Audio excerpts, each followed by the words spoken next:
ஸ்ரீதர், நாளை மறுநாள் தென்கிழக்கு வங்கக்கடலில் புயல் உருவாக வாய்ப்பிருப்பதாகவும் தெரிவிக்கப்பட்டிருக்கிறது. அது குறித்து என்னென்ன தகவல்களை வானிலை மையம் தெரிவித்திருக்கு? தென்கிழக்கு வங்கக்கடல் பகுதிகளில் நேற்று உருவான குறைந்த காற்றழுத்த தாழ்வு பகுதி நேற்று இரவு ஆழ்ந்த காற்றழுத்த தாழ்வு பகுதியாக வலுவடைந்து இன்று காலை காற்றழுத்த தாழ்வு மண்டலமாக வலுவடைந்திருக்கிறது. இந்த புயல் சின்னமானது தொடர்ச்சியாக மேற்கு வடமேற்கு திசையில் நகர்ந்து கொண்டிருக்கிறது.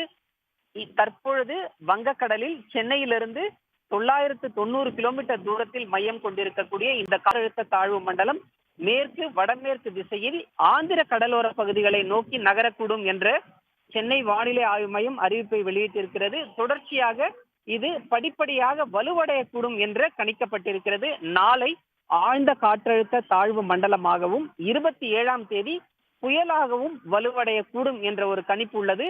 புயலாக வலுவடைந்த பிறகு இதற்கு தாய்லாந்து நாடு பரிந்துரைத்துள்ள மோந்தா என பெயரிடப்படும். புயல் உருவான பிறகுதான் பெயர் சூட்டப்படும். தற்பொழுது அந்த புயலுக்கான பெயர் வைக்க பட்டியலில் இது உள்ளது. புயல் உருவான பிறகு மீண்டும் தொடர்ச்சியாக மேற்கு வடமேற்கு திசையில் ஆந்திர கடலோர பகுதிகளை நோக்கி நகரக்கூடும்.